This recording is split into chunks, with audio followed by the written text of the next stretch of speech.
Room 237 is a Jumperscape audio production. There's more beyond the door than you are prepared for, stranger. Welcome to Room 237.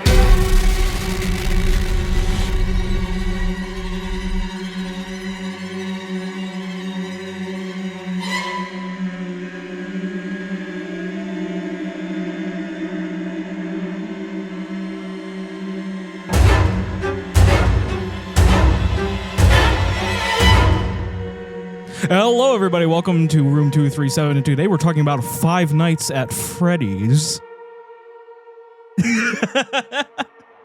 Sorry, I'm shocked. Yes, I had to start out with a bang. But yes, welcome once again to Room 237. It's me again, your boy, James. And it's me, Ashton. Kind of still jump scared by that, but it's fine. Even though I basically did. Go ahead and what are we talking about today? So yeah, we watched Five Nights at Freddy's, the movie today. Came out in, oh my god, what year is it? 2023. Last year. Well, I know, but I couldn't remember what year it was there for a second. It's directed by Sorry, I jump scared her with my intro, so she's a little discombobulated. I got no lead-in. He tapped my shoulder and then started talking. Jeez, normally I have a second. Okay. Directed by Emma Tammy. Written by Scott Cawthon, Seth Cuddleback, and Emma Tammy. So yeah. This is a movie that Ashton and myself are very excited to cover, but mostly Ashton. Yeah, really me. And I'm very ready to fight with James on my opinions. We're probably going to argue a lot. So if that's your thing, welcome. But before we argue, if you'd like to connect with us and talk about how you felt about the Five Nights at Freddy's movie, you can go ahead and find us on discord.g/Jumperscape, and you can join into the discourse. And if you like what we do here, a fan of our other shows, which you should go check out, you can support us on patreon.com/Jumperscape as well. So we have a lot of opinions on this movie. So many opinions, guys. And Five Nights at Freddy's at large. And we don't see eye to eye on a lot. No, we don't. And this thing is very important to me. So this is I understand. But I'm not just going to yes man. Maybe we have different opinions. And that's I think that's fine, because what Five Nights at Freddy's has become is it's basically almost entirely theoretical. So it's honestly pretty cool in that way that you can kind of make whatever kind of horror story you want out of it. Am I wrong? Yes. I don't think so. Well, of course you don't think so. Because, okay, I only really care for the story laid out in the games. That's personally my opinion. And honestly, when I say games, I do mean up to Pizzeria Simulator. Actually, no, up to Ultimate Custom Night. And even at that point, you're missing out on so much lore that's in the outside projects. I just don't think it's that good, personally. Yeah, because I think it's a bit much. I love you, Scott. Thank you for creating this series, but Scott doesn't know what the hell he's doing. How is he supposed to make a timeline that makes sense when he started with, oh, it's like Chuck E. Cheese, but scarier, and kids died. Yeah. And where I feel that was originally going, where it was basically just a ghost story, was better to me. I don't like how sci-fi it's become. What? It's basically sci-fi. What? It's basically sci-fi at this point. With all the spirits and shit, it's basically sci-fi? Yes, but it's trying to scientifically explain spirits. Not exactly, no. That's what it feels like. No, it just merges. It does that thing, basically, where it merges fake science and spirits You know what they call that? Fake science. Sci-fi. it's science fiction. I feel like sci-fi is more based in real science than this is. This isn't even based basically in science at all. It's just like, ooh, spirit goo exists. Well, that's that's debatable. I feel that it's very sci-fi in its presentation of technology, which we're gonna get into. So I don't want to get too far ahead of ourselves. We're talking about the movie, but we're probably going to be arguing about the timeline of the games and the story at large throughout, because I feel like if you come from either side of the coin of your opinions on the story or what you think the story is, the thing they did with this movie is no matter where you lie, you would look at this movie and be like, aha, see? And that's part of the problem. So, the movie begins with a little cold open with a security guard who's having the roughest time. That was supposed to be Mystery Plier. And every time I watched this scene now, I do just get sad that it was not marketable Plier, because it would have been perfect. It would have been so good. I mean, I can see that they wrote it for him to be that character. Like, everything about this scene screams Mark freaking the hell out while he was playing the first game. Because I think that's what it's supposed to kind of remind you of, is the experience of playing the game. Because this dude is just panicking, pressing buttons, and just hoping for the best. Like, trying to escape through the vents, and like, it's like the way he freaks out. It does remind me of good old Mark.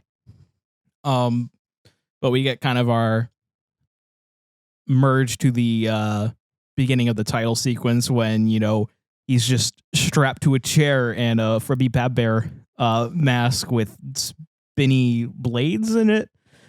It's pretty bizarre. It's a murder suit. It's a murder suit.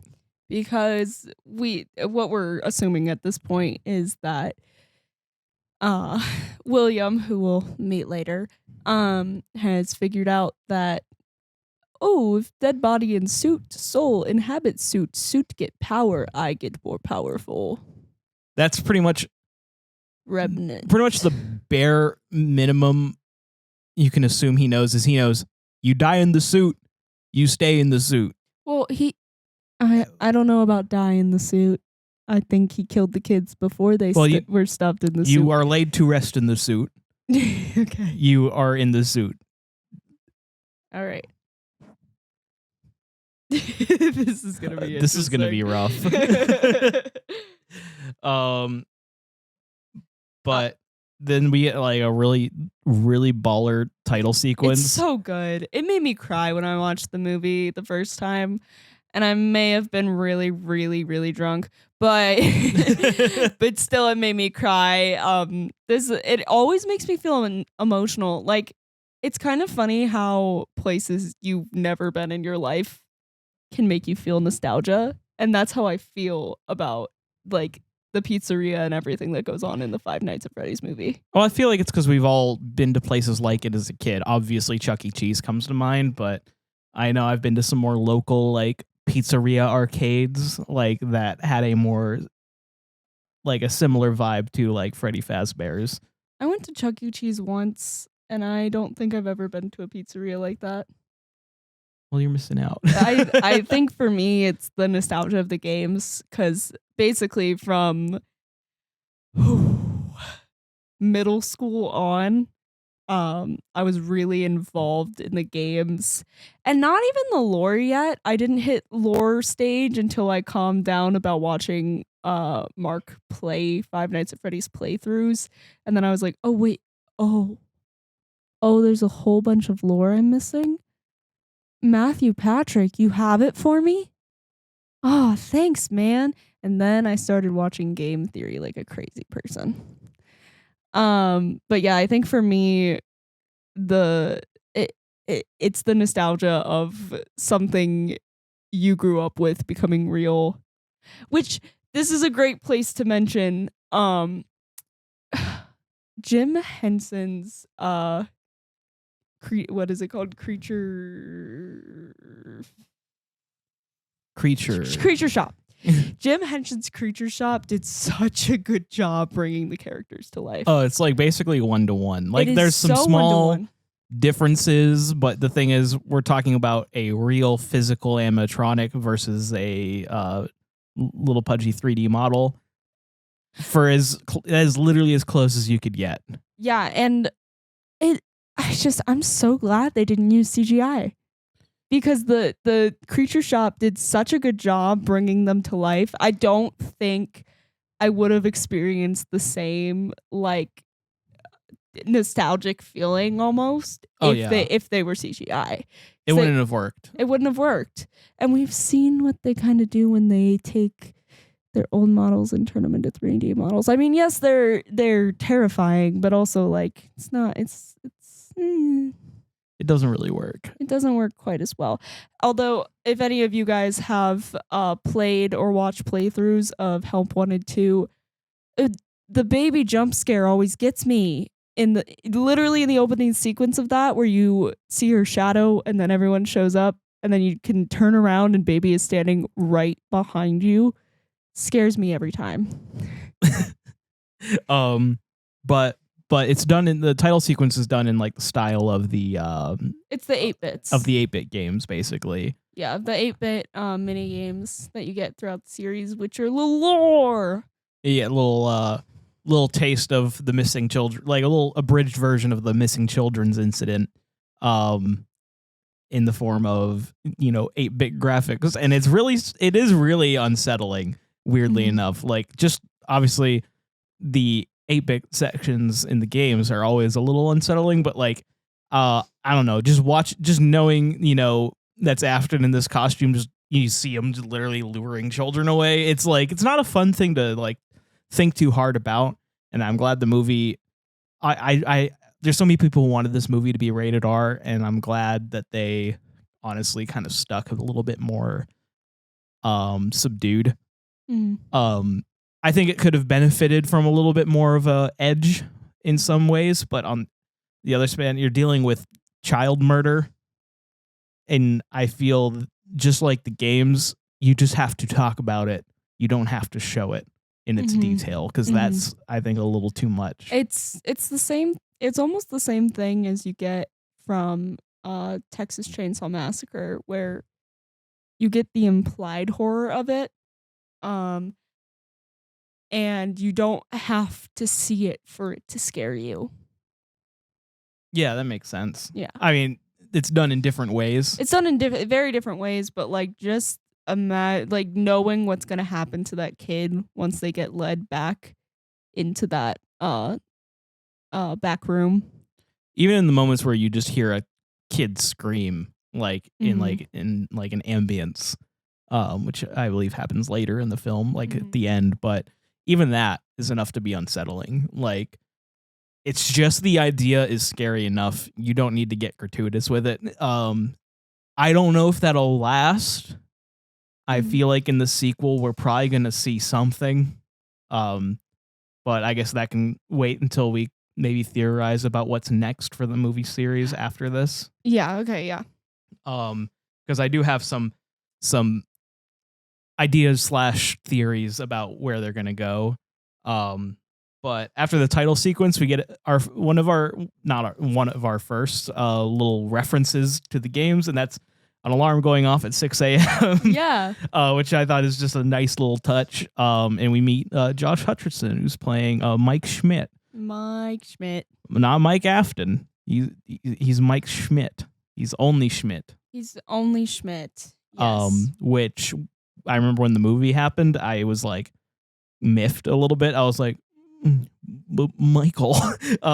Well, and there's still an air to an air of it could still be Michael Afton at this point in the movie, because Mike Schmidt is what he goes by when he works as a security guard. Yeah, but I feel like the movie makes it pretty clear he is not Michael Afton. I mean, yeah, later on. Yeah, at this point, we're still not sure. Yeah, so I feel like, pretty early on, I do kind of catch that he is for sure not Mike Afton. Oh, I hold on to it for a pretty long while, quite honestly. We're coming up on a moment where I knew pretty soon, so we'll just get there when we get there. Yeah. But we get to see a little peek into his mediocre life. He's wearing a sock with a hole in it, and I just wanted to say I have a pair of socks that has that exact same hole in it. I feel like sock holes have to happen in like the same like 3 spots, just based off of tension. Yeah. But They're a different kind of sock though. And they have the same hole though. I just felt like I connected with Mike in this moment. Based off of our sock holes, that is literally me. But we see he's a security guard at the mall, which is about as mediocre as it gets. No offense if you're a security guard at the mall. He just looks very bored with his line of work. And he's reading about dream theory, which all of my theory fans know what dream theory is. The first little on the nose wink wink, I'd say, in the movie. And just like I lost my mind in the movie theater when I saw dream theory. I think I started like whisper yelling at the movie screen. And then what is he like? Because one of his coworkers is like reading the book, like, and he says, "This is stuff for real." Yeah, just some people think so. Yeah. But while he's going to get some ice cream on his lunch break, he sees a little boy walk past, and someone just kind of like grab his hand and start walking with him, and he assumes that this man is kidnapping this child. And to be fair, Mike, so was I. I thought that child was being kidnapped. I don't think any parent grabs their child like that, quite frankly. Yeah, and like I said, it's a fair assumption. It's the response. Yeah, the response is the problem. Because he tackles him into a fountain at the mall and starts beating him to a pulp. He could have just tackled him. He could have even just said, hey, like, and just turned around and been like, that's not your kid. And then, like, it'd be really awkward. He'd probably still get fired, but, Probably not. I mean, think about it. Like, well, at least near us, the mall is like a hot spot for kidnappings. It is it's a sex trafficking ring over there. So, unfortunately, this is a reality. Yeah, so like that malls are not the safest place to leave your kids. Yeah, so for me, I was like, my immediate assumption would be that someone's being kidnapped, and I don't think he'd get fired because lots of people get kidnapped from malls. Yeah, but at the same time, it's like, if you just literally open your eyes, you probably, like, in a day in public spaces could see several children getting yanked away like that by their parent. I guess so. But yeah, it's probably way more common than abduction. He probably should have just tackled him anyway and not beat the shit out of him, but that's fine. But this kind of is the lead into the plot because Mike obviously got fired. So he's he goes to see a job counselor by the name of Steve Raglan. Everyone knows, so there's no point of like hiding the twist until the end. It's William Afton. It's William. We know it from the moment he steps into the office, partially because everyone knew that Matthew Lillard, who is playing Steve Raglan or William Afton, partially because everyone knew that he was playing that character, and as soon as we saw him, we were like, oh. But it's him. And the thing is, like, the funny bit, and something I kind of noticed, is there's that moment where during the like kind of interview, I guess, that Raglan's like going through with Mike, and he goes to read his last name, and he pauses and looks at him like really deeply, like even gets closer. I'm thinking to myself, if someone went, Mr. James, and they just stared me down like that, like they like clearly something was up, I would immediately get red flags. I don't know how Mike doesn't even really think about it. He's just like, he's out of it for sure. that is true. He just needs a job, man. But yeah, this is also a good point to mention that Steve Raglan, I think, is Scott kind of taking a jab at us theorists, because it is one letter away from being an anagram for everlasting. because he always comes back. Because he always comes back. Because he always comes back. So I think that's the line. Because Scott gets so tired of us theorizing, and he likes to do things like this where he'll be like, haha, there's no puzzle. You just thought there was. Which I think is kind of hilarious. It's so funny. It's a little bit, every time I'm like, oh, Scott, you did it again. Because But I do think it's funny. Personally, with FNAF, I feel that it is sometimes overanalyzed. Mm-hmm. And that's going to be a big a big chunk of our disagreements is my opinion of some things I think are overanalyzed. But we haven't met the character in question yet that we vastly disagree on, so we'll wait for a minute here. Yeah. But he's basically telling Mike he's a lost cause when he sees Mike's name. He goes to call him by his name, then stops in the middle of his last name. And so the first time I watched this movie, I read that as, oh, somebody knows that's his son.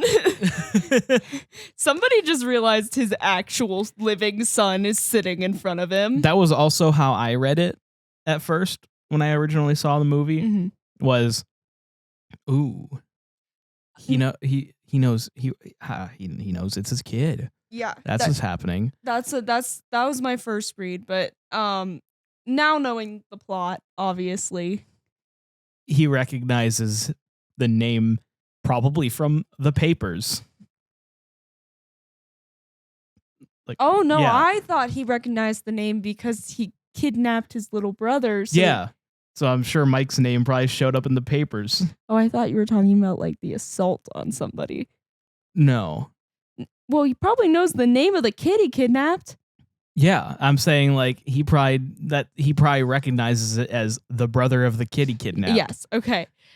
I meant that was a weird way to put it, James. I agree. It made sense in my head. But yeah, and I think. So the next thing he does, he's like, "You want a coffee?" And he kind of, chills out a little bit. Yeah, I do have a job for you, by the way. Exactly. Because he's thinking, a loose end? I can get rid of this easy. I have the perfect thing for you, But, the pay's not great and the hours are worse. He doesn't do a great job of enticing him. No, because I think for William, it's a double-edged sword. He likes the thrill of killing, so he is excited about, having a reason to get rid of a loose end. But in doing so, he knows he's going to expose Mike to figuring out what happened. So instead of taking that risk himself, he's going to let Mike decide what happens there. Which is evil in its own right. Oh yeah. He's twisted. But Mike, he's not interested, at least right now. He's like, I can't work nights. Sorry, buddy, not happening. But he goes home. He has a babysitter there. Her name's Max. She's important later. And that's when we meet Abby, his little sister, for the first time, and she's adorable. Well, second time. We got a little intro into her earlier. We did. With the sock hole. But she's adorable. It's like painful sometimes. Oh my god, she's so cute. And this is when we get our first dream sequence. And this is when I realized he's not an Afton. Because literally, all it took for me was his dad in the dream does not look at all like Matthew Lillard. So I was like, oh, this is not his dad. Unless they pull some weird adoption thing. Yeah, not his dad. I was like, that's not. Okay, so yeah. we figured it out at the same point where it's like, I thought you were gonna say when he went to the interview, I was like, oh, I held on to it for longer than that. But now I'm seeing where you're going. Okay. Okay. I thought for you it was up until the reveal of his name and his offspring in the movie timeline. Yeah, no. I once I saw the kidnapping scene, I was like, oh, we're going another parallel direction with this, Scott. We're doing another parallel, aren't we, Scotty? Isn't that interesting?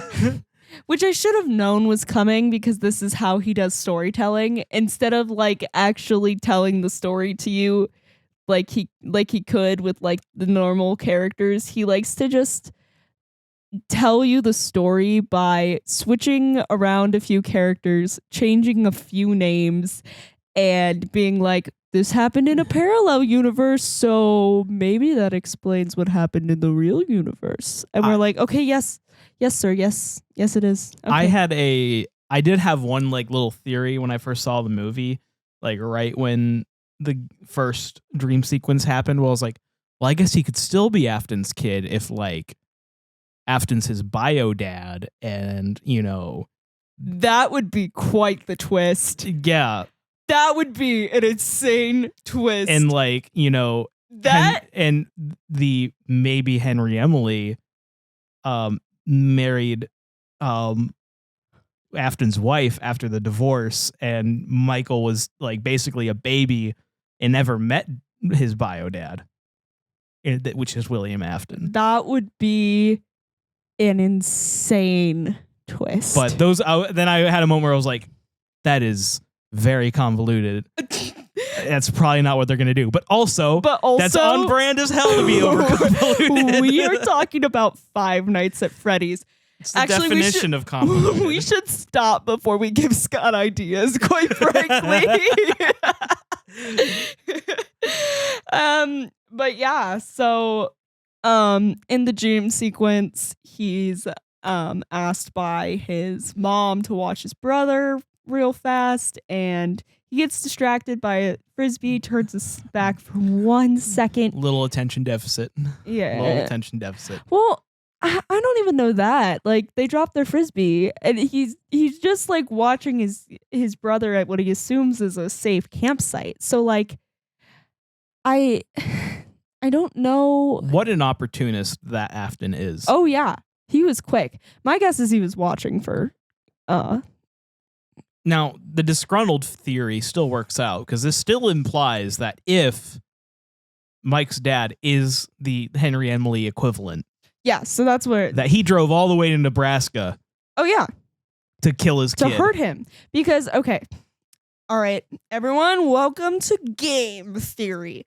So, kind of the idea that is currently going around with a lot of Five Nights at Freddy's theorists. More specifically, I watched Matt Pat's videos on this, but so there are two like restaurants with animal entertainers. There's Afton's with Freddy and Bonnie the rabbit, and there's Chica's Party World, which is Henry Emily's establishment. And Henry figured out animatronics, so he has these performers that just take on a life of their own. Whereas Afton has these hand-sewn, handmade mascot costumes of a golden bear named Freddy and a golden bunny named Bonnie. And when Henry Emily arrives on the scene with a merry little band of barnyard creatures and a rattling elephant, and a bear named Ned Bear. Ned Bear. Ned Bear. Afton kind of quickly goes out of business, and Henry saves him from bankruptcy, and they combine the companies, adding Freddy as an animatronic character, kind of making the mediocre melodies a side gig, adding Chica to the main band, turning Bonnie blue, and adding a couple other characters like Foxy. A little rebrand. Yeah, But a little rebrand. if I'm not mistaken, at this point, Fredbear's Family Diner still exists. So that's what becomes Fredbear's Family Diner. Stay close, stranger. The room awaits you after these messages.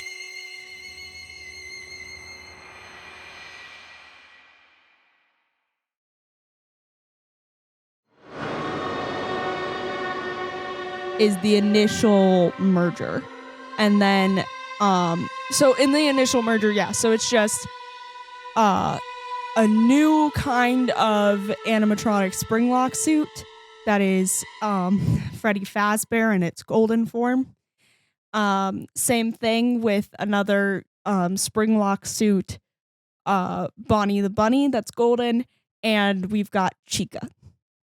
Then they open Freddy Fazbear's Pizzeria, where they take their most popular characters and make them into the main band. So they add the Blue Bunny, and they take out all the mediocre melodies. They add a Pirate Fox, and they kind of rebrand a little bit more. So, but because of all this mergering and this like that Henry beat him at his own game essentially, and like stole his ideas and then bailed him out of bankruptcy, he holds this resentment against Henry, and that's why he would go out of his way to hurt him. Which checks out. I feel, because the thing is, Henry Emily has done a lot of good for William Afton, but Oh yeah, I think Afton no, go ahead. is a narcissist, essentially. Yes. So he holds a large amount of resentment for this person who probably actually cares about him. Oh yeah, cares about him and taught him how to do animatronics. Basically, like speeds him through like a whole degree by just like teaching him how to do animatronics and stuff. And I also want to point out that throughout every theory and every book, Henry remains this kind of lawful good energy. So he really doesn't deserve the resentment, honestly. Because, I mean, he's the complete opposite end of the spectrum of William Afton, who, for keeping with the character tiles, is definitely a chaotic evil. Yes. But yeah, so that kind of explains why Afton would go all the way out to Nebraska to go and find Henry's kid and kidnap him and kill him. And I'm assuming at this point, Afton probably didn't know what he was going to do. I think it might have been, I don't know. I'm assuming this is really early. I mean, this is probably after, we don't know if this is in the movie universe. It's not been implied yet. This is probably after the Bite of 83 incident. Yeah. This is probably more like in the lore, the killing of Henry Emily's daughter, Charlie, where it's almost more of a crime of opportunity. Yes, see, that's hard to figure out with how the movie works, because if they're not actually in Nebraska, which I don't think they are, because in the lore, the crime of opportunity is more that William is really, really, really drunk and his kid is dead and his wife kind of resents him and his oldest kid is having meltdowns and maybe also his daughter's dead. It's really confusing in the timeline.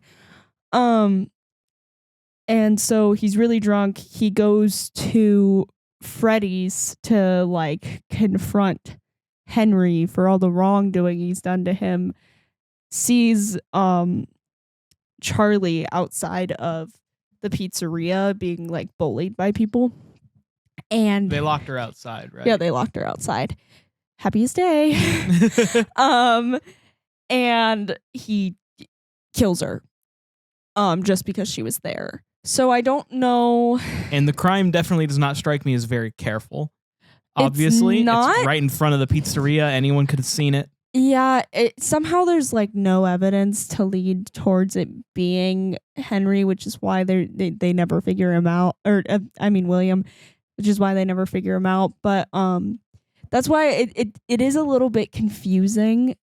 I feel that this timeline's different because that's driving out to a campsite far away. Like there's no way even if he started on that journey when he was really drunk.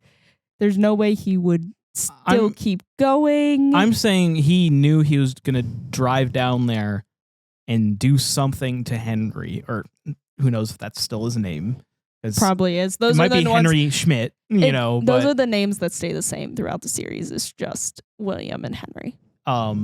So we'll say Henry Schmidt probably. Mm-hmm. So that's like my theory is that this kind of happened because he drove all the way. He knew he was there, and as far as he knows, he's in the woods at a campsite, and he's thinking, I don't know what I'm going to do, but I'm going to do something to him. And he probably sees Garrett all alone, and that's when the idea pops up, is more what I was saying. Maybe. I have a feeling this timeline's a little different, just because it's hard for me to imagine him going through all that effort and then not approaching Henry when Henry was still outside, like grilling things.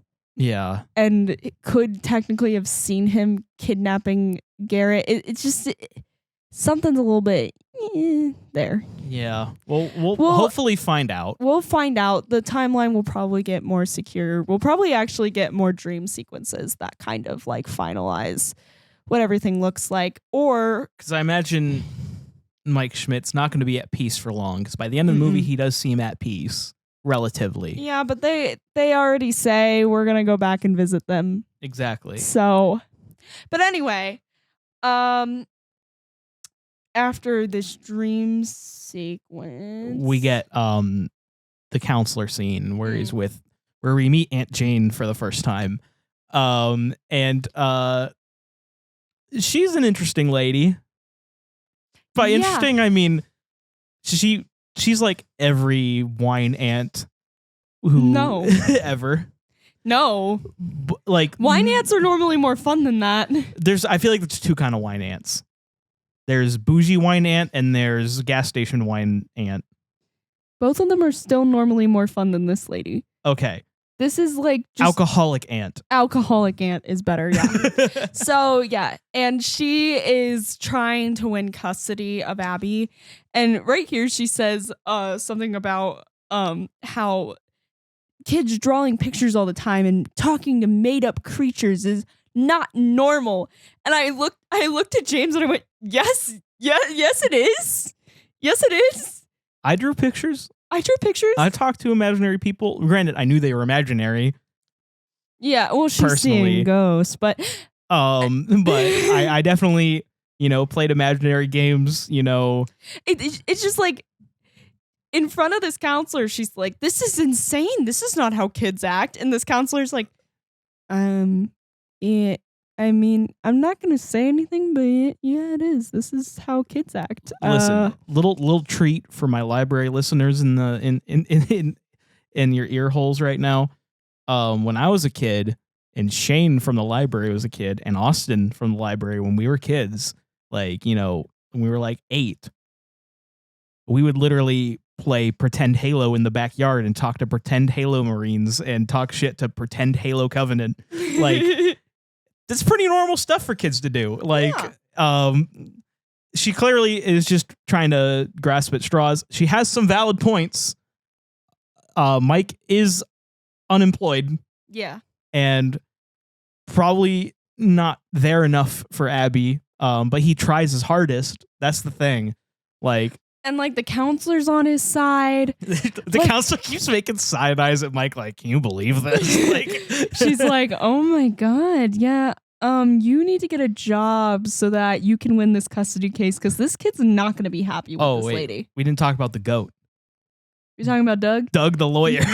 Okay. So is there lore about Doug the lawyer? So there is a little bit, but I think it's wrong. So in the book, they give Doug this disgusting pervy description. And, you know, I just disagree with that. Point blank period. He's not. He's just Doug. All he wants is eat appetizer and do law, practice law, but like in the good way. Like if he was that much of a creep, would he be that scared by the idea of hearing anything illegal being planned? Well, it's suggested in the book through the eyes of Max that he's like staring at her weird and like looking at her boobs and stuff, and that he's kind of gross. And how could they do my man Doug like that? I know. I think that was probably the original character archetype, and they were going for like stereotyping a lawyer. And I think then the guy who played Doug. Let's find Doug's actor's name. Shout him out. Michael P. Sullivan. I bet Michael P. Sullivan walked on set. That's way too close to James P. Sullivan. You're so right. But if Sully named his kid after Mike, it'd be Michael P. Sullivan. Michael P. Sullivan. Yeah. So that's so funny. But yeah. So I think he walked on set and was like, "Nah, man, a lawyer would so not be down for this. And also, I want a snack, okay?" And then they were like, "Nah, man, maybe he's just like chaotic neutral." Like, I think so. I think he's chaotic neutral, or maybe lawful neutral. Yeah, I do think he's a good example of chaotic neutral. Chaotic or lawful? Chaotic. Chaotic. All right. Look at his face. Yeah, but he's a lawyer. And he has some sense of right and wrong because he's like, I shouldn't be here. I don't like this conversation. True neutral. Yeah, maybe just true neutral. Yeah. But I like him. Doug's a pal. Doug is a pal. But this whole little incident is what inspires Mike that maybe this job at Freddy Fazbear is not a bad idea after all. Because it will look good on paper if he's employed. Oh, yeah. And then we get to go to the pizzeria. Woo! And it's so nice. It's so good looking. Definitely not dark and dusty. It's a little dark and dusty. Definitely dark and dusty. But definitely cleaner than it should be. I agree, actually. So someone be there a lot. But yeah, we get a little bit of a voiceover explanation from Ashton, and he's like, "Oh, this is how you turn on the electricity, blah, blah, blah, blah, blah." And Hello. Which is, yeah, it is. It's a reference to us believing he was phone guy for the first, like 3-4 games. 4 games? Because in the movie, he is the phone guy. Phone guy killed the kids? Oh, phone guy killed the kids. Phone guy's the murderer? Oh my god. It's insane. But yeah, so we get our first night at the pizzeria. We get a good look at the cameras. They're in similar positions to the game. And we get the little training video that has a little analog horror moment in it. It's fun. It's fun. It's all just kind of like getting you familiar with the location kind of night. Not much happens. We get a good shot of Bon Bon being a little bit weird, but that's pretty much it. Yeah, so this is where Mike makes my list of things I wouldn't do.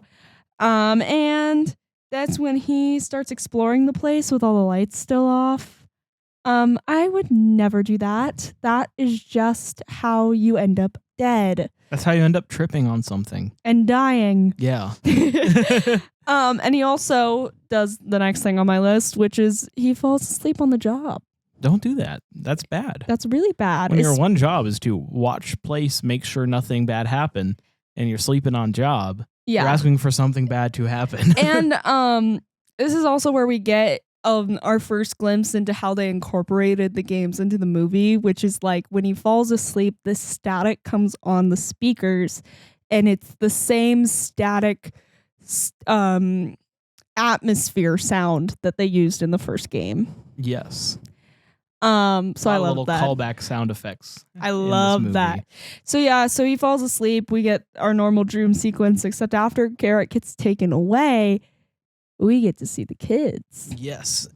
And they're a little shy because they run away. Ghost kids. So yeah, there's 5 of them, and they all are wearing clothes to represent the animatronic they're haunting. So it's there's one in red that's Foxy. There's one in yellow that's Chica. Too. Yeah, he does have a hook, but he doesn't have a hook yet in this scene. I don't think. No, he does. Oh, he does? He always has the hook? Okay, never mind. There's one with bunny ears. That's Bonnie. And there's one in a little white top hat, and that's Freddy. And then we've got our leader of the pack in a gold and brown striped shirt. Golden Freddy. Fazbear. Is it me? It's me. It's him. It's me. It's definitely him. But yeah, so we kind of flash forward, I think, to the next day, right? Yeah, pretty much. And we get the diner scene. We get the diner scene, and now there's important dialogue in this scene, but it's all distracted because Mr. Matthew Patrico, who by the time you hear this has stepped down from game theory, rest his soul. He's still alive, but you know. And it's really sad, and I did see that video and think it was clickbait, and it wasn't, and it hurt. Unfortunate. Anyway, and I have written in all caps in my notes, but hey, that's just a theory. A game theory. Thanks for watching. Listening. But I love how like they start literally just plotting illegal stuff. And who is this guy? Is it Max's dad or brother? Boyfriend. I missed that bit. Yeah. He's weird. Yeah, he is really weird. He has a swoopy haircut, and he has just like this shit-eating douche face. Yeah. And I hate him. Yeah. But you know, they're like, it turns out Max has been spying on Mike this whole time because Aunt Jane wants to get you know, some dirt on him for the custody battle. Yeah. But they start thinking, well, he has this job. Let's get him fired. Well, first they suggest we could kill him, and Doug's like, I need to get out of here. Oh, we also have to mention that Matt offers appetizers, and Doug's like, and he's immediately shot down by Aunt Jane. And you know what? Justice for Doug. He just wanted an appetizer and to be a good lawyer. Okay, can we please get just any sort of bonus content that's just Doug finally getting to eat some food? That'd be really good. I would love that. That would be quality. All right, Blumhouse. But ultimately what they decide they're going to do is they're just going to get him fired. And how better to do that than destruction of property? Yeah. So they're going to break into the pizzeria. But before that, we get to Mike's next night. Night two. And this is, you know, he starts taking another nap because, you know, funny. And we get another dream sequence. And this time he catches up with one of the kids. He starts questioning. He's like, and the Foxy kid has these cheesy CGI blood eyes, and he screams. Oh no, they kind of scared me. They were. It did scare me. They do look good. It jump scared me in the moment, but now every time I see it, I'm like, blood eyes. Are they blood eyes? They're or like is it black. Just black. They're like black goo eyes. Remnant eyes. Remnant. Remnant? This is what I mean by overanalyze. Is that Remnant? Jeez. But he wakes up and there's all this chaos going. The banger soundtrack is, pulling out all the I hear and stuff. And you have Yeah, and then you see It's Me smudged into the mirror. It's him. It's him. It's me. It's him. Now we don't know who me is quite yet. I still don't think we really know who exactly wrote that, but I feel like we can maybe assume that it's so that calms down and we get the same noise that we got in the game when we pressed like the light button and it was bzz, bzz, bzz, but that is the doorbell, which is a fun little twist. Yeah. And it is the time for James and I to argue because this is Vanessa. It's Vanessa.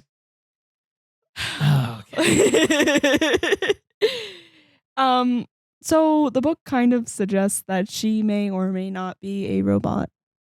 She's not a robot. I think she might be. She's not a robot. She might be a robot. She's not a robot. She's a robot. So yeah, she comes in and kind of lectures him for being asleep and like she starts out like kind of cool and like is gonna like fix his arm, and then immediately after like fixing up his arm goes into cop mode, which is where this is one of the notes that I have on my Ashton's robot list, where she just switches in and out of modes. Like she switches through emotions very quickly, and like she's being really caring and nice to Mike and like joking with him. So if your heart stops, you're supposed to call me.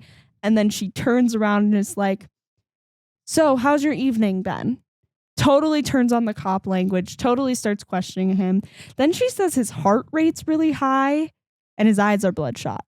She can see that his eyes are bloodshot, but I am so lost as to how she got his heart rate if she's not a fucking robot. Probably just the way he was behaving. How does she know that his heart rate's high? He's like stuttering. That doesn't mean that his heart rate's high. It could mean. It could, but that's not what you say when you don't say then your heart rate's really high. Then you say you seem very nervous. I just saw it more as she's playing both good cop and bad cop at the same time because she's the only cop. Robot. I don't think so. Robot. I think that'd be tremendously dumb if they did that. Robot. But we might find out one way or the other if that's true. I feel like I have pretty solid arguments that it's not true, but every deflection you have is just, well, you could make a robot do that. Yeah, you can. No, you can't. Yeah, you can. Maybe in like 500 years. Oh my God. This is fiction, James. Yeah, I know this is fiction, but I like my FNAF somewhat grounded. Yes, it's about children possessing animatronics, but I think when we start getting into uncanny, completely realistic robots that can bleed, have a heartbeat, breathe. Just wait until we get to Five Nights at Freddy's, Freddy in Space. Exactly. It's the same vibe as jumping to an in space in a horror franchise. No, I can't remember. Actually, in space is more realistic than robots like that. I think that's supposed to be number like Hello? 120 something. What? That happened. That's in a game. Freddy in space? Yeah, it's a joke. Oh, it's in FNAF World. It's a joke in FNAF World. Oh, does that count? No, it's not canon. Well, FNAF World is one of those things where you're supposed to play it and have fun and then extract lore from it because of like the ending with Henry and baby whispering and stuff like that. Well, but yeah. I feel like the more concrete implications you get with Vanessa in the movie is she knows a little too much about the place. Yeah. She kind of explains it as, it's on my beat, and I loved it as a kid, so yeah, I know stuff. And she's the one who gives us the exposition on the missing children's incident, and also just kind of shows them around the pizzeria. And she presses the Showtime button, and talking in your sleep is such a banger. It's a shame that their performance gets cut short, but Just before they're about to dance. I know, it's a shame. She quite literally says, "Let's dance," and David Bowie came alive for 2 seconds, and then it was all over. Did David Bowie's ghost end it? That's possible. Was that the ghost of David Bowie? He was like, "Let's Dance" is actually my song. It's not a Doors song, so. But the rest of the night kind of goes fine. She just basically gives him the, oh, don't let this place bug you too much. You'll do fine. Just do your job, blah, blah, blah. So yeah, and then that's the end of night Mike's a goober. Yeah. He's a doofus.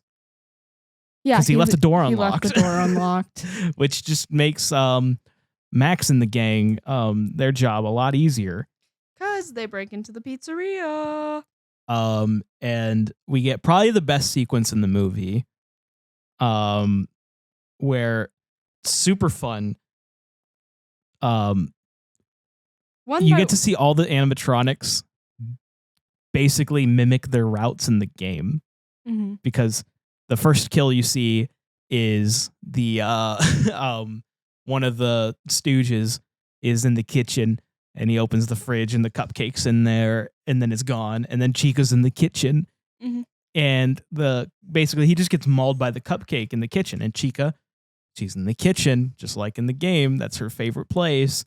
And the guy who sees this happen runs off and hides in the supply closet. Guess who hides in the supply closet in the game? Making his meme face. Bonnie. Ooh. Yeah. And then he gets killed by Bonnie. The last guy kind of like sees stuff happen and goes looking for the guys, and he's watching this all in the cameras in the office, essentially. Yeah, but then he goes looking for where the guy hid. And does he see him? He sees the blood splat happen on the door. Oh, yeah, that's right. And he then goes to run. Bonnie walks out. Yeah. And I love how heavy they made the animatronics feel. Perfect. Because their footsteps like rumble the building almost. Oh, yeah. But he hides in the office. I love that shot of them standing next to the vent and just staring up at the camera, and then they put the cupcake in the vent. Mm-hmm. And he fends off the cupcake to start us out. Yeah. But he forgot to lock the door, so the door opens. And he walks out, and we get yet another game route, and and Foxy runs down the hallway making the infamous FNAF jump scare sound. It's amazing. And obviously it's implied he has met his end. But then Max is like, guys, and decides to walk into the building. And she's walking around. She sees a kid. So she's like, hey, and she follows this kid back into the room that we saw the first security guard got whatever the hell stuffed done to him. I guess we're gonna say stuffed, like this is original Five Nights at Freddy's. He got stuffed. It's probably the best way to describe it. And there stands Freddy, and the kid's like, I'm in here. And she not only decides, yeah, I'll get closer, she gets up on a chair to try and look inside of Freddy's mouth. Oh my gosh. And which is definitely on your list, isn't it? Yes, it is. Sticking my head into the mouth of an animatronic bear. Not a good idea. No. Granted, she doesn't stick her head in it. She sticks it really close. She starts to. And a little boy ghost hand just drags her head in, and she gets bit in half. Is that the point of 87? And I've seen this movie with Ashton 3 times now, and she's made the joke every single time. I'm so funny. I want to think, how many theaters around the world had the one guy yell that when that happened? I didn't yell. You didn't yell. I'm saying, how many theaters do you think did have that guy? Oh, a lot of them. A lot of them, because as they should. Is that the bite of 87? It is the bite of 87. It's not actually the bite of 87, but that's what I wrote in my notes, was that the bite of 87? Thank you, mystery player. But yeah, so that all happens. They're all dead. It's pretty much there, honestly, just to be a sequence where we can see the animatronics kill people. Yeah. It's honestly kind of useless as a plot moment because the most resolution we get to that is Mike finding the bodies and being like, oh. Yeah. But that's at the very tail when he end of already the movie. knows that shit's gone down. Like, but yeah, that it really is just used to show us. It serves the a purpose to animatronics. show that they are. The purpose it serves is to show that they are dangerous. Yeah. Stay close, stranger. The room awaits you after these messages.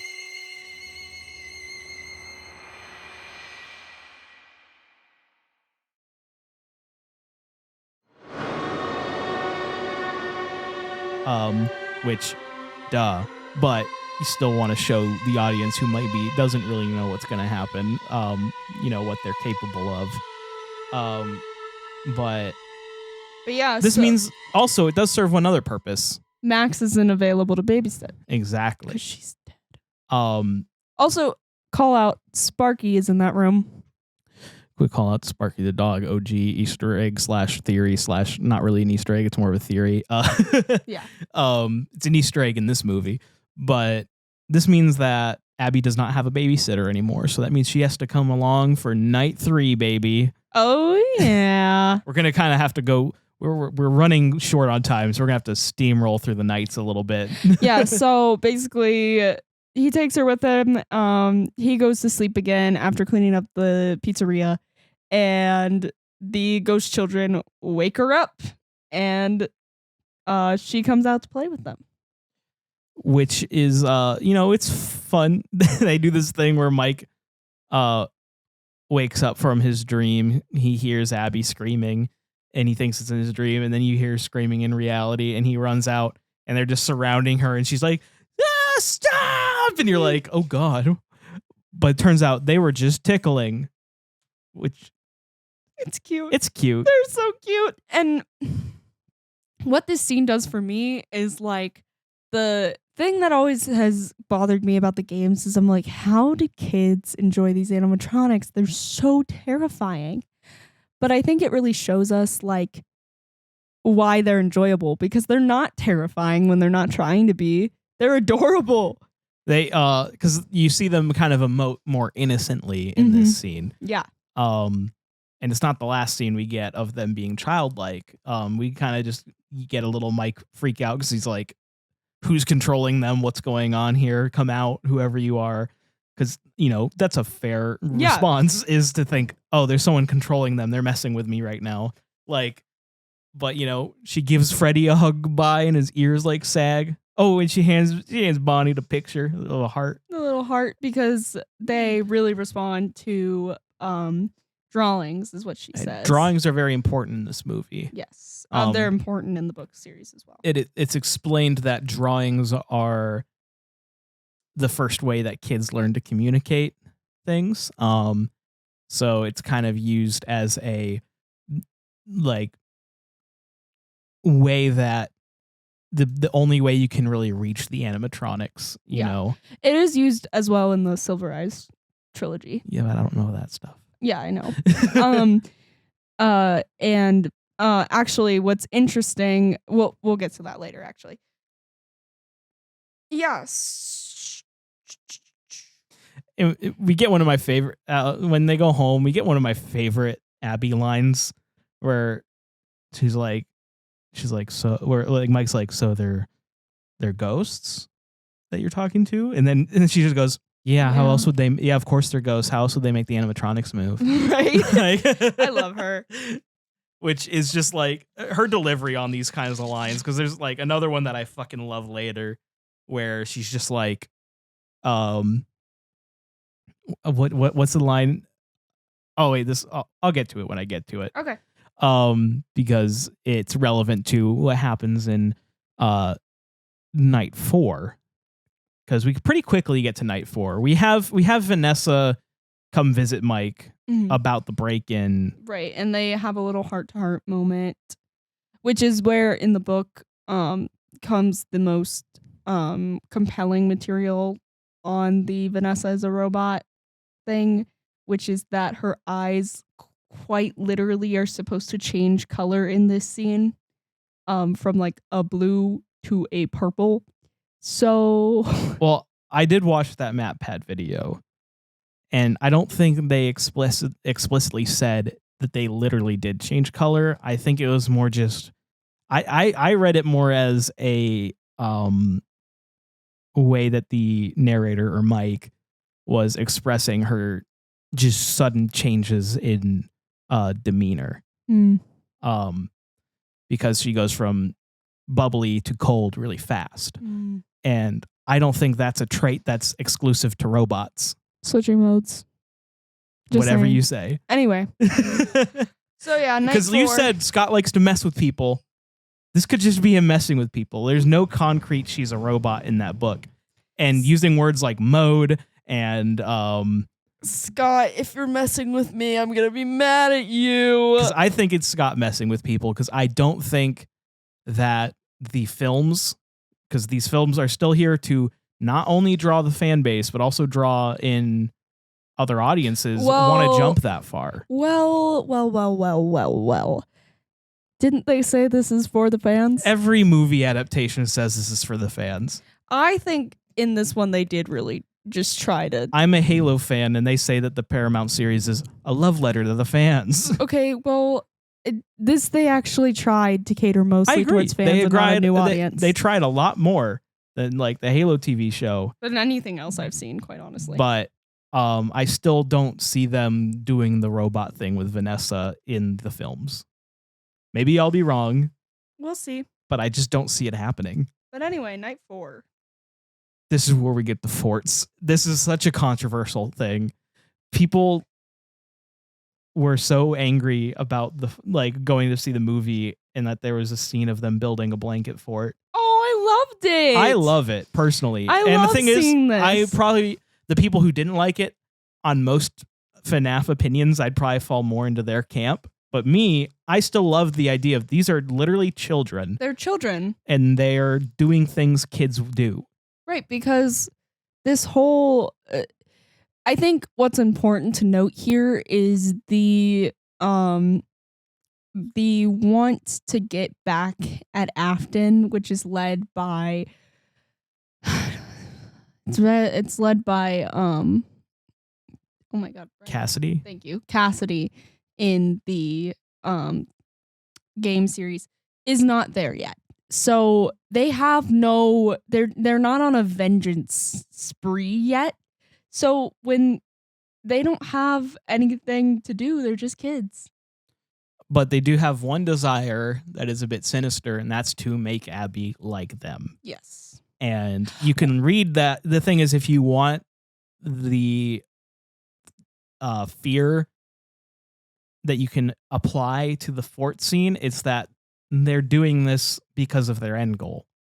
Yeah, I also think, again, I think just like the game series and all the books and all the whatever, it's led by our Golden Freddy, which, to note, there is only... Well, we'll get there, actually. Never mind. But yeah, it's led by Golden Freddy. The only person who ever says we want Abby is Golden Freddy. Yes. So... But he says it with the others behind him. Yes, but just like they're just following their leader. Exactly. So in essence, they still are serving that purpose. Oh yeah. But I'm just they're saying, motivated by the same reasons as which I'm still confused by his motivations, but we'll figure that out, I guess, at a later date. Yeah, we have some theories. Yeah. But let's keep going. But Night 4 kind of comes to a little bit of a downer of an end, because Vanessa's showing Mike around, doing a little more expositioning. And during this, Abby's getting a little too comfortable and goes to strum the guitar. And yeah, she electrocutes herself. She gets blown back by electricity. It's kind of it's kind of funny. So because of that, Mike decides, no more Abby here. And we also get this really, really weird display of anger and emotion from Vanessa, which again, mode switch. I don't think it's that weird. I think it's weird. It's out of the blue. The thing is, She's we're not talking normal. here yet, but she knows who is here, like who the threat is and what that person would do to Abby. And she knows the danger that Abby's in. It's still not how people like interact. They don't go from being like, oh yeah, whatever, blah blah blah blah. But that's don't ever bring her here. Yeah, because that's the first time that Vanessa. It's not like it's sudden, because that is the first time Vanessa saw Abby at the pizzeria. Because Vanessa didn't stop by on night 3. So yeah, but she was there the whole night making forts with her and having a good time. Yeah, but I think that her getting electrocuted was probably a big reminder that this is not a place you should bring your kid. And also, there is also the issue of the yellow rabbit. Yeah. Well, anyway, so Mike decides it's no longer smart to bring Abby to work with him, so he calls up Aunt Jane, and I hate how he does this. Like, He could have just said, "Hey, Aunt Jane's going to babysit you tonight." Right. And she would have been prepared for it. He should have woken her up and said, "Hey, we're going to have an important conversation in the kitchen. Aunt Jane is here. She's just here to babysit. I want to let you know about that up front. I got bacon. Just come eat." But instead, he has her come out to like an intervention, basically, is what it looks like. It's me. I don't like it. I really hate it. I think it just shows that Mike's not the best at what he's trying to do, because that was not a smart way to handle things. But he has to go. Confusing, though. She's just waking up. They're having bacon for breakfast, and then Mike leaves. I think it's just a time jump. Okay. Or like he goes to do something else first or something. I'm thinking it's either a time jump or there's like a deleted scene he puts the of him security doing vest something on before he leaves. I think it's, like I said, either a time jump or that he goes to do something, like he goes to like go about his day before work. So either there's a deleted scene where we go see him do something, or he or I guess they both got home at like 6 a.m. so maybe they both slept till like 4 p.m. Yeah, it could be that too. But yeah, so he goes back to the pizzeria, and this is where we get a bit of a controversial, like, kind of character moment. He goes back to sleep again. Yeah. This is where the character moment happens. Yeah. I don't like the reasoning for a decision being like fleeting thoughts or fleeting emotions. Yeah, I don't think this was fair, but I think, to be honest, they didn't really need his permission anyway. I think they just wanted to have that idea of getting his permission. They were just going to do it anyway. That's fair, but he still does agree to it for a fleeting moment. Yeah. And, so you can say it's just he's dreaming, and your dreams, you're not thinking clearly.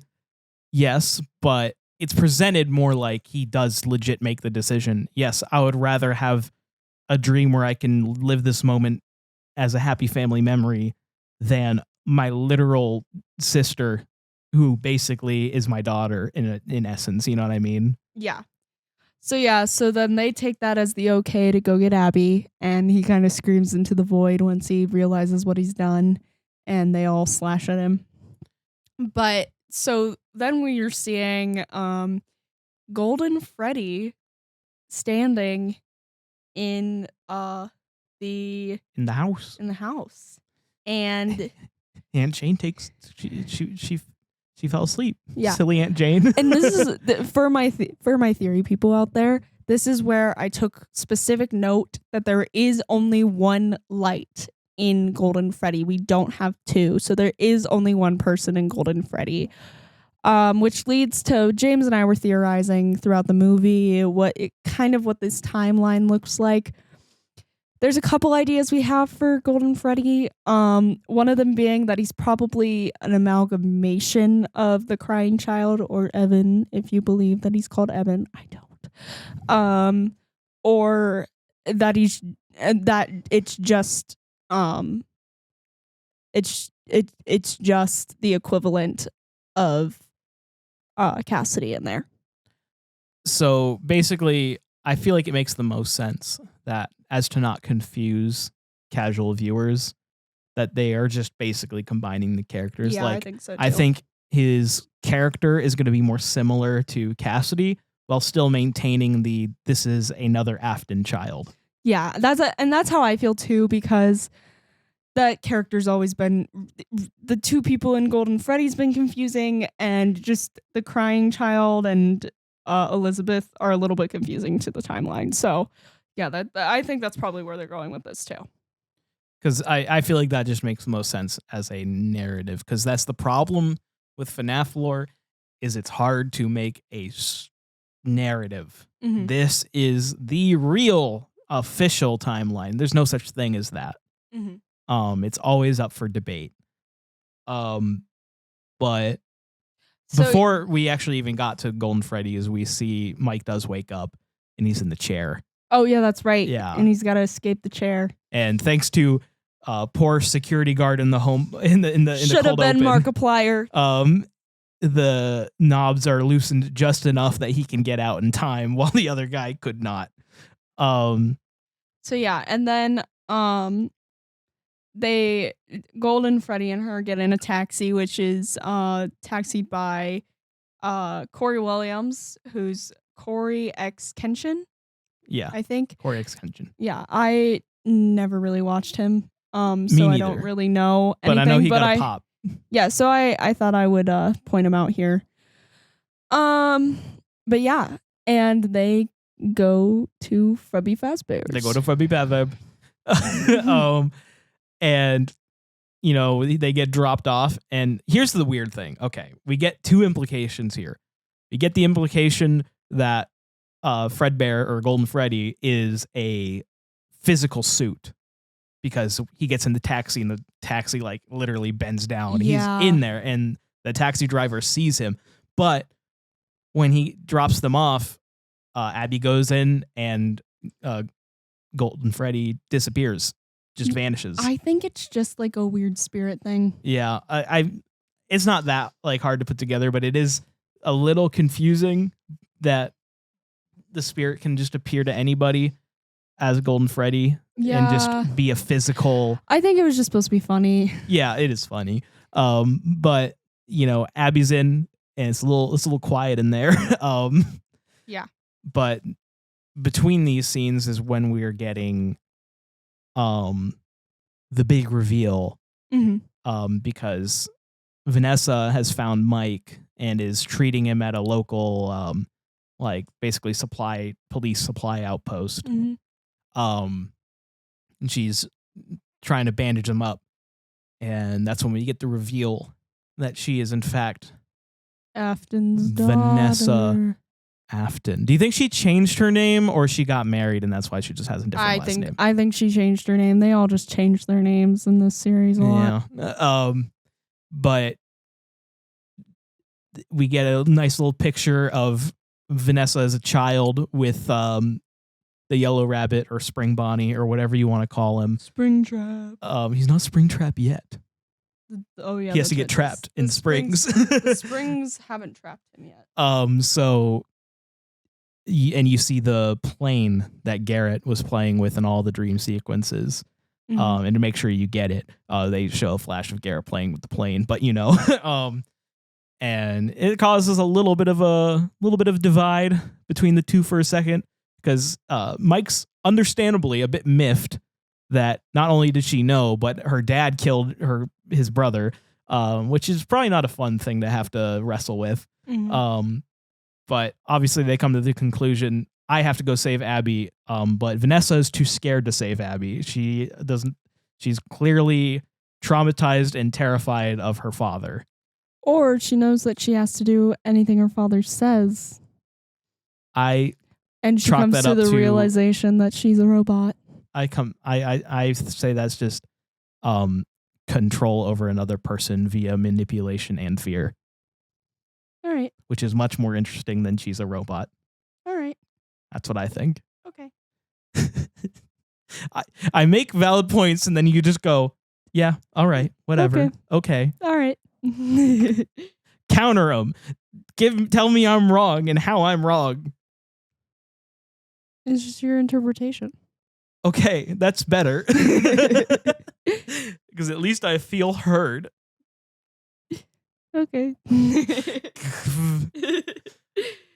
But yeah, Mike goes all John Wick in the pizzeria. Yeah, so when he comes back in, he sees that Chica is leading Abby away.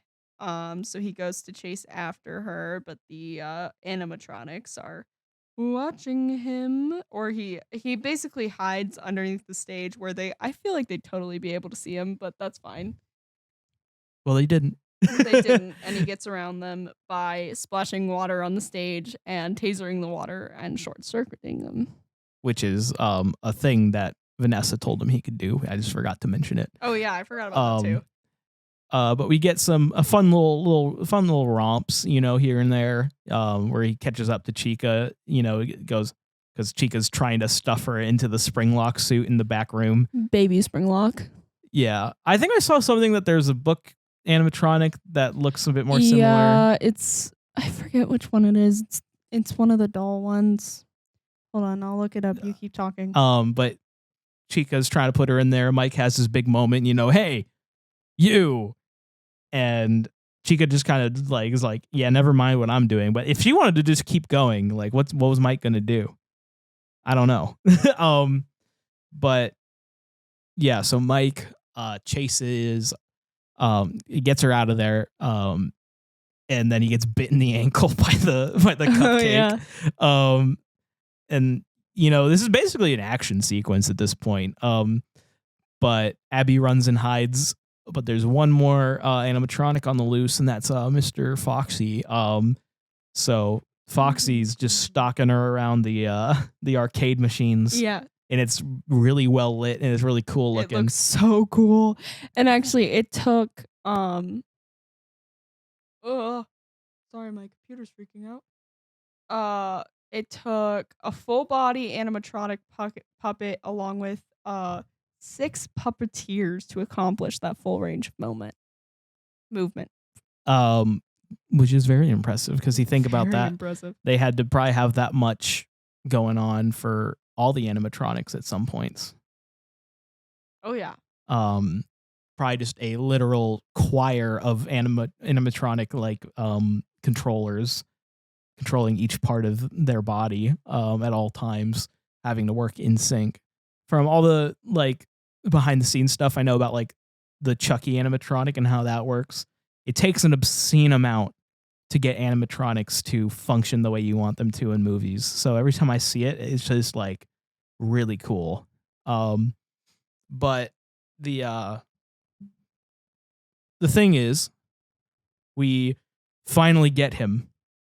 We finally get the big moment, and that's the Yellow Rabbit / Spring Bonnie / William Afton. William Afton. There's this really cool musical sting, and he just comes crouching out like Nosferatu up into the entrance. Oh, can I just say also time traveling ball pit. She hides in a time traveling ball pit. It doesn't time travel, but it is a ball pit. It is a ball pit. I just had to yell time traveling ball pit. Yeah. Yeah. Yeah. Whatever. Trying to find the name of her. But Mr. Afton, and by Mr. Afton I mean Matthew Lillard, is having the time of his life. I love that man. His voice he puts on while in full costume is exactly how I would picture Afton trying to do the Spring Bonnie character would sound like, The doll's name is Ella. The doll's name is Ella. The one that the spring trap thing looks like, it's Ella, and it is from 1:35 a.m. Fazbear Frights number 3. Anyway, you heard it here first. Probably not here first. But yeah, Afton's here now, and he's basically like, "Wake up, children! This is gonna be so much fun!" It's great. It's amazing. And just the shot of him coming into the building goes so hard. It looks exactly how I always imagined it. Like, exactly. I know that it doesn't look exactly like Springtrap that we see in the games. Because we're not seeing Springtrap. No, we're seeing Golden Bonnie, which just already a bit deteriorated over time. Yes. And he looks exactly like the reflection we see behind Susie when you play Pizzeria Simulator, and you get like, I think it's like full points on basically the Pac-Man game. Yeah.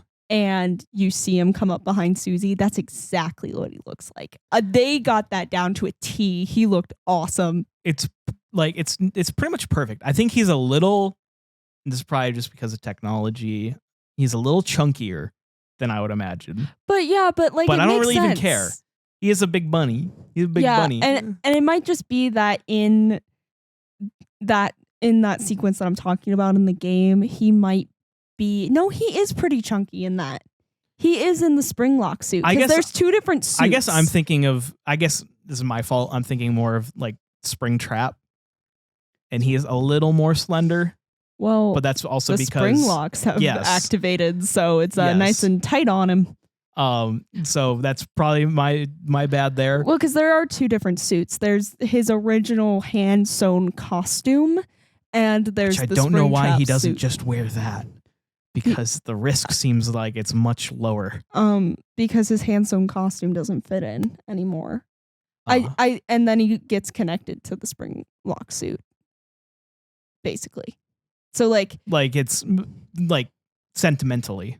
Yeah, like how which in a serial killer, like in a serial killer kind of way. Yeah. But yeah, so Matthew Lillard, he's having the time of his life with all of his exposition. Mm-hmm. But he's like, he wants Abby. He's like, oh, I hear you have a sister. Yeah. And he whips out a knife, and Spring Bonnie with a knife goes hard. Oh yeah. I'm struggling not to call him Springtrap yet, because he does look a lot like Springtrap right now. Yeah. But not quite, obviously. There's no rotting human head under the mouth, but right. Which is going to be really cool to see when we get to see that. Oh yeah. But he, still has control. And then Vanessa, she jumps into action, and she points a gun at him, and he's just kind of like, "You're not going to do that to me." Yeah, you both know you're not going to shoot. Boom! She shoots him. Yep. But unfortunately, I guess it got blocked by a Springlock, because it kind of shrugs it off and then just goes and stabs her. Yeah. So yeah, and he's not very worried about that, is he? I think it's because he's a psychopath. I think that's because his daughter's already dead, and that's just a robot version of his daughter. I don't think so. I don't think so. And the thing is, if you read his facial expressions, he clearly doesn't look happy. He clearly doesn't, and he doesn't look mad either. He looks more like when he stabs her, he does have a look of, what did I just do, for like a second. And then he just kind of... Or he's like having a flashback moment to when his daughter actually died. No. He could be. He could be. He strikes me as a man who backs up his threats. And the thing is, I feel like if his child is standing in his way, he wouldn't hesitate to kill the child. Who knows? Who knows? Debate me. Don't just who knows or maybe me every time. Please.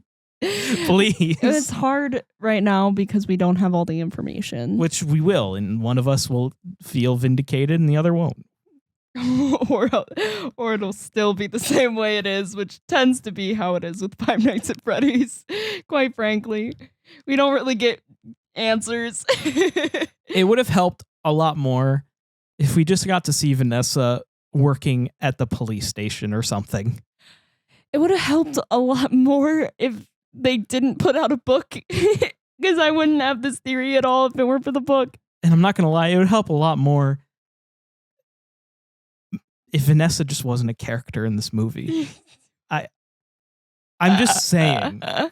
She serves the purpose of exposition, Yeah, she's just going to be important later. But you're right. She probably is going to be just more important later. But it was, I thought, a odd choice. But But yeah, it's not the worst thing ever. But it would save me from this debate that we've been having literally pretty much all week. yeah. Where I don't think either of us are gonna sway, Nope. but we keep arguing about it anyway. Stay close, stranger. The room awaits you after these messages.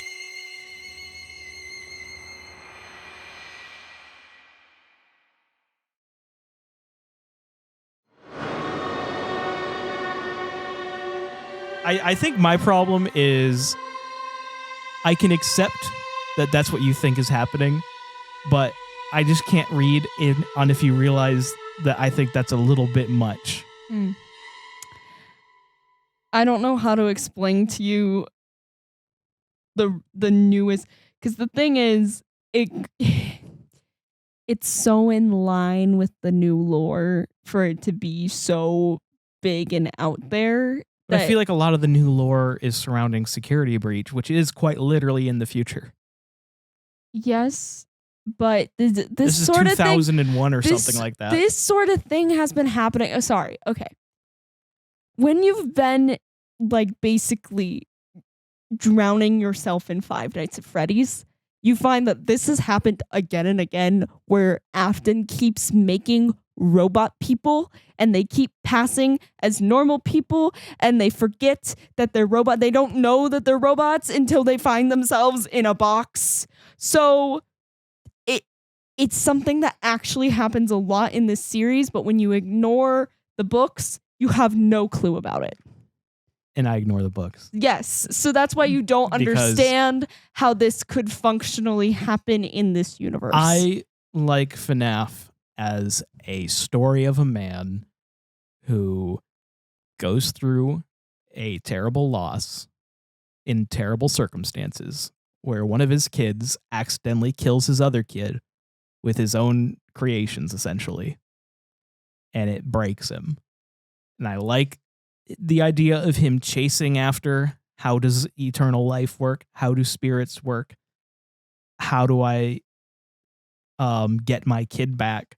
But I think it gets a little far when you get into you can't imagine that ultra realistic human robots in the 90s. You can't imagine that he would try to make a robot version of his dead kid.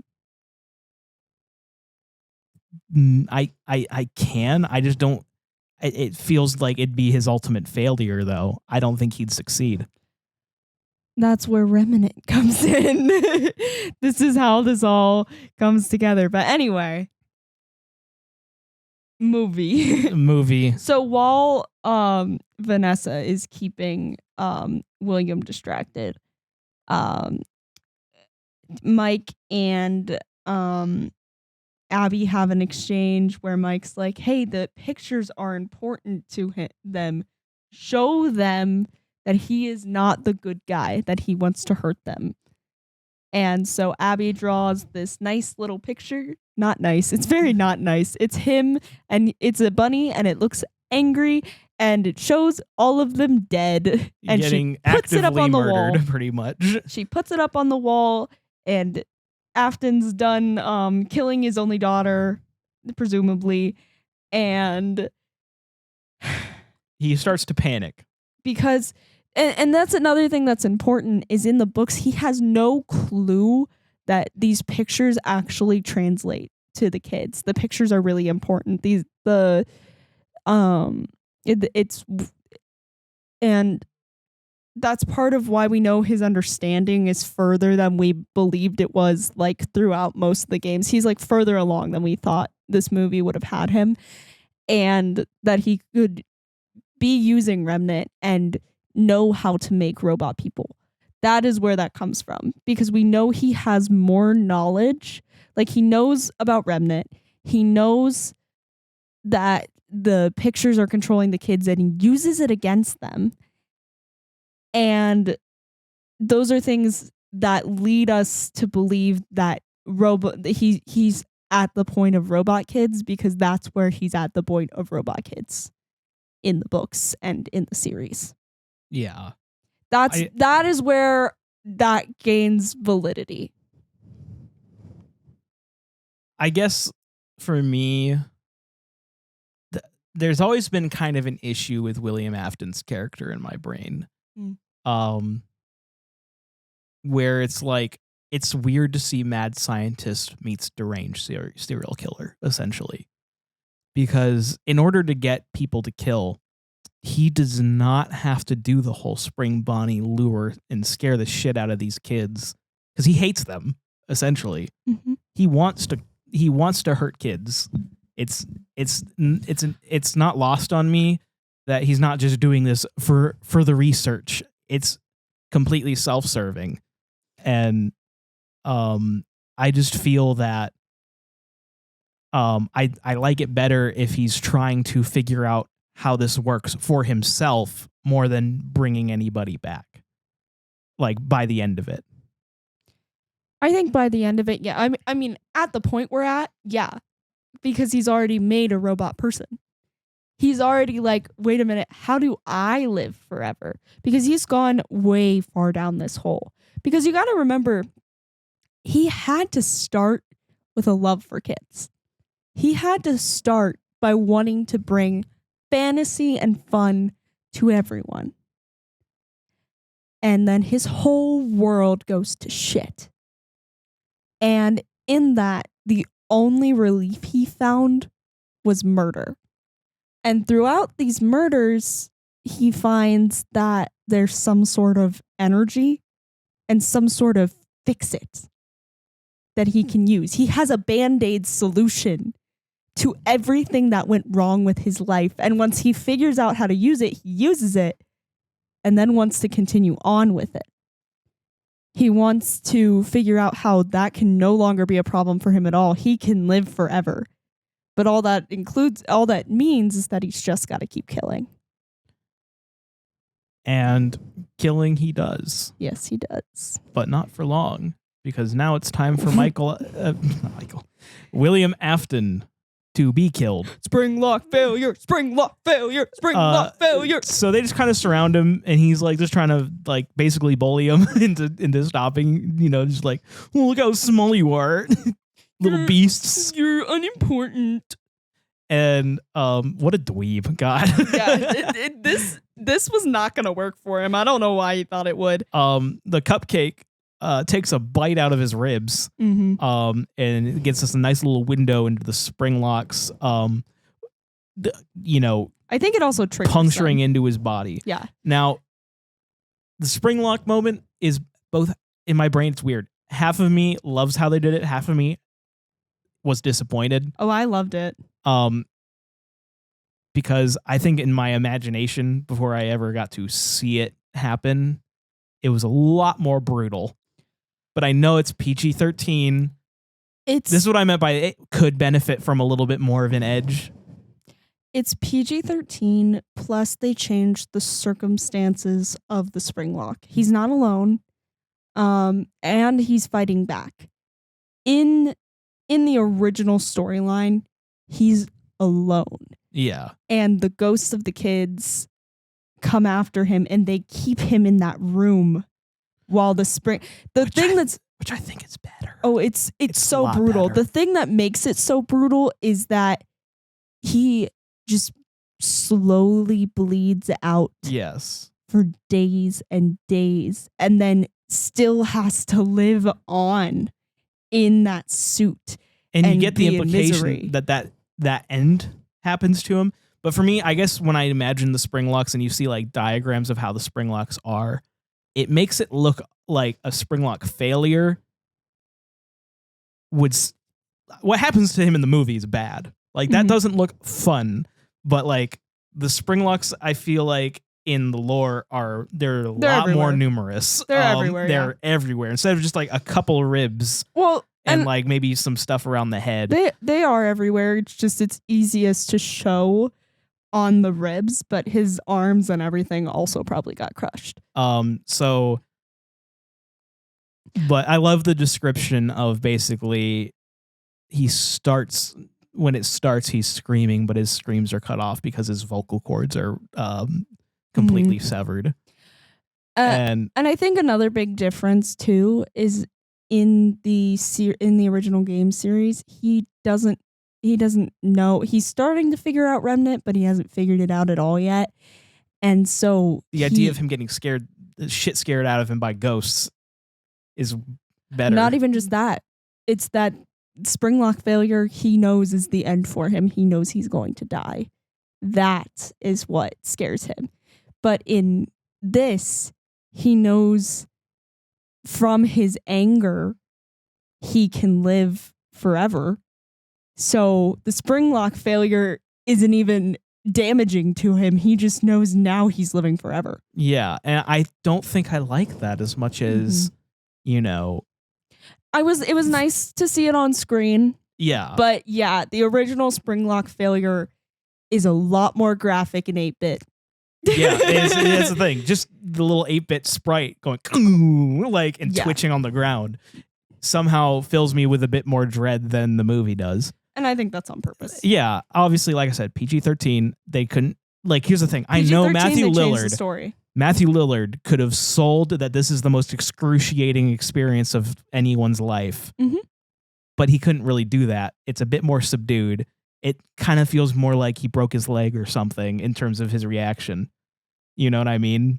They're catering to a pretty young audience still. Yes, and that is completely valid and fair, but it also, it's a little bit of a shame, but there's plenty of media on YouTube that can scratch that itch if you really want to see William Afton brutally get murdered. If you want torture porn, you can find that. But, they just kind of drag him off. Yeah. Freddy screams really loud, and it's funny. Oh, yeah. He goes, "Arr!" I actually really loved this for the kids. I love them getting their victory. But yeah, so now we cut to them it seems like their lives together. They're driving. A little bit of a wrap up, basically. Yeah. Vanessa's in the hospital. I feel like would have caught the robotisms if she was in the hospital, but that's just me. Here's what I'm thinking. She's passed out. She just got stabbed where there's not really any vital organs. I'm thinking that maybe we're gonna come to the next movie and they're gonna be like, we don't know why she's still asleep. We can't figure out what the problem is. And it's really going to be that her computer is rebooting. Or, they had whatever. Her on a ventilator. Yeah. And also, there's organs here where she got stabbed. Lower. Still, I think that she probably had to have surgery.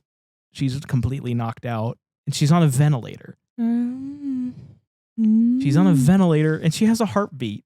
And I know you can just say, well, robots can have heartbeats. I'm just saying the robot kids pass for a really long time in the books. Not medically, I doubt it. I think they do.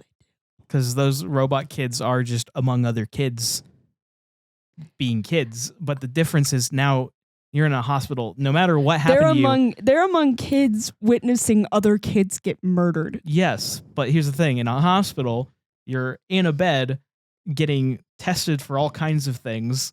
You have a stab wound. Your pulse is being taken. You're on she has an IV in and is on a ventilator. The reason I don't know how to argue with you on this topic is just because you don't know so much of the lore that just goes along with this topic. But is there anything in the lore to go against that? There's a lot of things that can work against that. How those robots work. Would they pass a medical physical? Okay. Fun fact. Scott does not include things like that. That's why I don't think it's sci-fi. That's why I don't feel like it's sci-fi. It's like the technology part is just so he can get a story across, but it is not explained whatsoever except for being he injected remnant. He used the little sound discs that make you see things and hear things and whatever. he doesn't really get into the nitty-gritty of it. And that's why it's really hard to explain that you're just supposed to understand that they can basically pass as a person forever until they find out that they are a robot. Well, that's what also makes it hard for me to argue my points because... Yeah, it's like an impasse. It's definitely an impasse. It's but that's literally just why just I go, unfortunately a thing that we have to just wait for an answer. Yeah. That's why I keep just going, But no matter what the answer is, it won't change how I feel narratively that I just don't like that direction. That's just me. I'm not going to criticize you if you do like that. Like, because that is obviously, that's all opinion. But I just, for me, it's a bit of a jump of the shark. Anyway. So yeah, we get our nice little wrap up, and Abby says, my friends are all alone. Can we go see them sometime?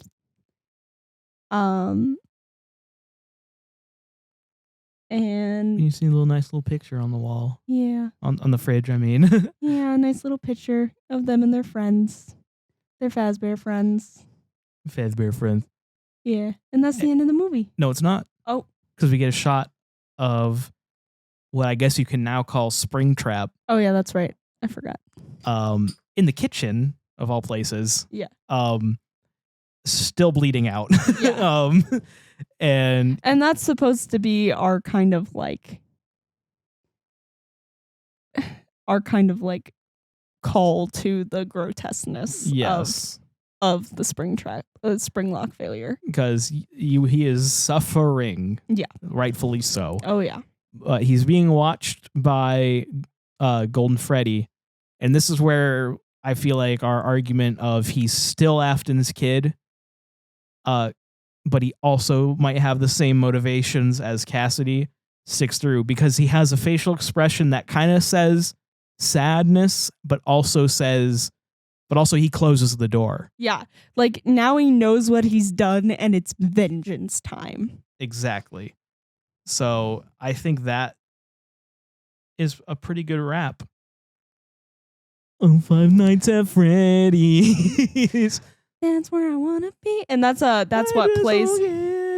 We forgot to mention the best jump scares of this movie. Balloon Boy. He got me every time. It's kind of obnoxious. The thing that made me think of it is the end credit, or not end credit scene, but mid credit scene, which is the taxi driver being scared by Balloon Boy. Yeah, there's how we mentioned it. This is the little end credit scene. Yeah. But that's Five Nights at Freddy's. Yeah. That's five Nares or Fredbears. Five Nights at Freddy's. Obviously, we both like this movie. Yeah. We both like Five Nights at Freddy's, but we both massively disagree on why we like Five Nights at Freddy's, which is the best part. And the thing is, Ashton's more of a real fan than I am, so like I'm not. That's why I try not to be so harsh on my opinions. I'm gonna just say basically the Matt Pat timeline, and I call it the Wendigoon timeline. They're very different interpretations of the FNAF timeline, and I wouldn't even say it's hard. You can't compare them because Wendigoon doesn't do any of the extra work for his timeline. It's just purely based on the games. Yeah. So I wouldn't say they're even interpretations of the same thing. No. They're different. They're completely different. That's the word I had a problem with there was interpretations, because I don't think they're comparable. They're not looking at the same work, basically. Yeah. Okay. So I'll say just timelines. Timelines. Just the timelines. I like the game timeline, and I feel like if you read into the games and only what's in the games, that's its own story with its own implications, with its own kind of narrative. And I like the ending of Pizzeria Simulator as the ending to the entire series, but the series has not ended. What What about Ultimate Custom Night? Well, that's like I call that like an epilogue. Yeah, that's fair.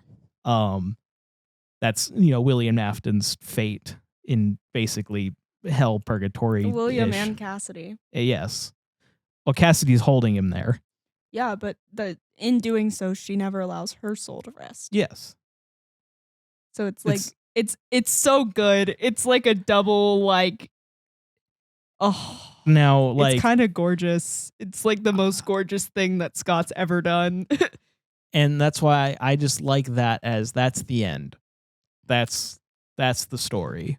And sucks. I know I'm not alone. Steelwool said no. Yeah. I know I'm not alone. I know you're not. And honestly, it's honestly probably like a divide in the fan is base. A pretty big divide. And here's the thing for me is like, I love the game so much that I have to consume the new content. I'm starting to like the new content. I almost want it to just be a separate timeline. Like, the original timeline is the one that basically goes along with the games and the books and whatever, and ends with William Afton forever being tortured in hell. And that is one universe. And that's the universe I'm a fan of. And now there's a separate universe that has all this stuff going on, basically, where the same events have happened previously, but like it's just like its own parallel universe, like a lot of Scott's work where he uses parallel universes. I kind of like that because the new games are just going places that are interesting in their own respects. I just think they've muddled it so much that you can't figure out what's going on. And like, much love to Steelwool, but Security Breach was such a disappointment for me. And I feel like that goes for almost everybody. Yeah. The Help Wanted series, both of them, Help Wanted 1 and Help Wanted 2, were awesome games. Both of them very, very good games. They have really great gameplay and are good at explaining the new lore. I guess I hate the idea that William Afton uploaded his consciousness as a computer program, or that it even exists as we have Halo AI technology in FNAF lore. Well, yeah, because this is future FNAF. But it's not that future. Isn't it like 2050 or something like that? Yeah, you don't think we can have like AI consciousness in 2050? I mean, at this rate, who knows? Yeah, exactly. Well, because so an AI in Halo is literally a copy of someone's brain. Yeah, that's what this is. And that's what I'm saying. It's in fiction, like in fiction practice, something that is usually portrayed as hundreds of years in the future being a thing. Well, it is fiction, so you can kind of do it whenever. I know. I'm just saying it pulls me out. I do kind of wish, though, that we had gone along with Matt's original theory on Security Breach, which was that we were going to go back to the 80s and there was going to be a cult of Afton, and it was all going to be like basically the Manson family. The Manson family, yeah. Yeah, like that. Sorry, that's kind of cool. Yeah. No, I really wish we went with that because, quite honestly, that would add to the lore. It would make it not confusing. It would just be a cool like way to get a new story into existing lore instead of like going on whatever path we're going on. Shout out to Matt for that whole theory. I really, really wish Security Breach went that way. That sounds better. I just don't want Afton to succeed. I have no doubt that his goal is to make human robots. I just don't like the idea that he succeeds in that goal. Yeah. I like it as a pipe dream. You know what I mean? Well, like he can never get it right. Well, and if honestly, it's Vanessa, he got it pretty right. Yeah. With Vanessa in the movie. I'm just gonna add in here that Matt's kind of timeline theory is that basically everything that's happened since Afton is in super hell has been controlled by his wife trying to put her family back together. Which is a even nice, it's a nice like twist, and it kind of like makes me feel better about the new direction. Like, oh, like she's the one who rebuilt her son and put him back together. She's the one trying to fix her family. But is it ever implied that she was as talented or genius as Afton was? That's where it gets I gotta make you watch this video because basically it's like, is it Game Theory's full timeline video? Yeah, it's the last video of the ultimate FNAF timeline. It's 4 videos. I've seen it. Okay, so you saw the explanation that he has for that with her basically learning how to do the animatronics through the FNAF AR game. Sounds a bit off when you say it out loud, doesn't it? No, it doesn't. Like she like looks at everything and starts like learning how to make the things through the blueprints and stuff that William made. And I think this goes to what you were talking about earlier with Scott's inability to explain how people gain skills. It's not Scott doing this anymore, though, and that's, I think, why it gets so confusing and why I think it needs to be a separate universe at this point, because Scott isn't really the storyteller anymore. So Steel Wool is even worse. Steel Wool, because you can't just have no experience in robotics and then suddenly you're bringing back your human realistic family. Well, it's a lot. It's very complicated. And why poor Michael Afton only get to be Glamrock Freddy? Because that wasn't on purpose. Oh, that's true. Because he just kind of appeared there. But yeah, it's also, I know this is canon in the games too, but this is one thing that I'll never get over. It's Michael getting scooped and being alive. Yeah. So basically, when we talk about Five Nights at Freddy's, we just have to stop believing in physics. Basically. And that shouldn't happen. It's a horror. This isn't physics. It's an indie horror game that ended up with really complicated lore. So it's a little bit it's just confusing and it just doesn't make sense. And one theory that people had to that was that he already was a robot person. So yeah. It's really complicated. It's really, really, really, really, really, really, really messy. But hey, yeah. Everyone.